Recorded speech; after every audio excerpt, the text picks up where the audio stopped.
Voici le deuxième petit topo anatomique destiné à vous expliquer comment le sang arrive et repart du cœur.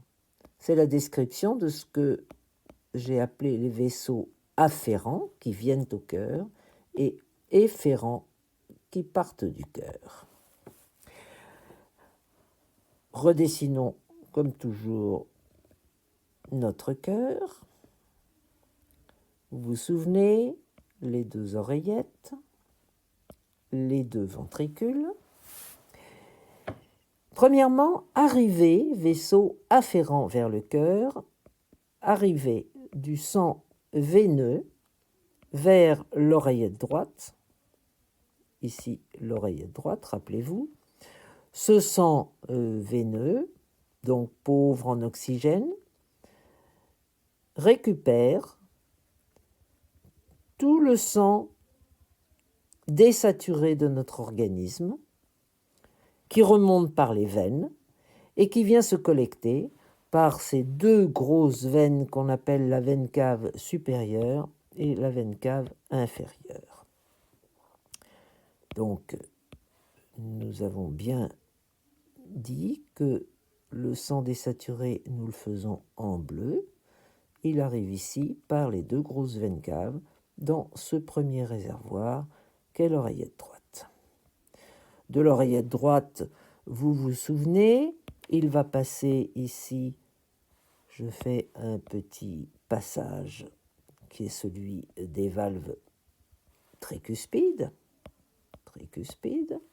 Donc le sang passe ici dans le ventricule droit, par la tricuspide, et de là, il va être éjecté par une grosse artère que l'on appelle l'artère pulmonaire. Elle part du ventricule droit. J'ai fait ce petit crochet ici parce qu'il y a une petite valvule aussi à l'origine de ce vaisseau. Et comme un arbre, c'est pour ça qu'on dit souvent l'arbre artériel pulmonaire, cette artère pulmonaire, AP, va se diviser en deux grosses branches qui vont aller apporter ce sang veineux vers les poumons. Donc vous voyez, vaisseau afférent les veines caves, vaisseau efférent de ce cœur droit, l'artère pulmonaire. Que se passe-t-il ensuite? Eh bien, ce sang veineux va vers les poumons. Nous allons dessiner comme ceci les poumons, poumon gauche en l'occurrence. Il y a le même poumon de l'autre côté, bien sûr. Et dans cette véritable petite usine physico-chimique, il va y avoir contact entre l'oxygène contenu dans l'air que nous respirons et le sang qui est envoyé par le cœur. À l'intérieur de ces poumons, il y a donc oxygénation du sang et le sang va repartir, cette fois-ci bien rouge, bien oxygéné, vers le deuxième cœur. Je reviens toujours sur ma notion de double cœur.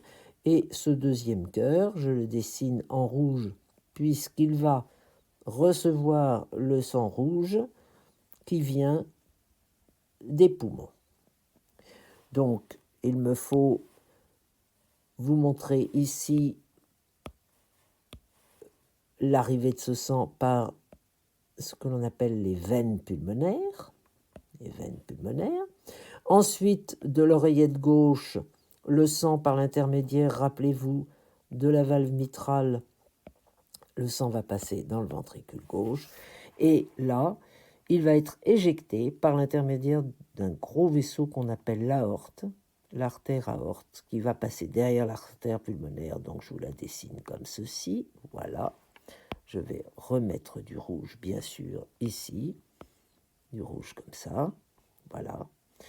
Et ce sang bien oxygéné par cette grosse artère aorte va être distribué, évidemment, à tout notre organisme, la tête, les bras, le cou. Ensuite, cette aorte descend Si on veut ici vous montrer le diaphragme, la séparation du thorax et de l'abdomen, eh bien l'aorte va continuer en dessous et pouvoir irriguer ici toute la partie inférieure du corps.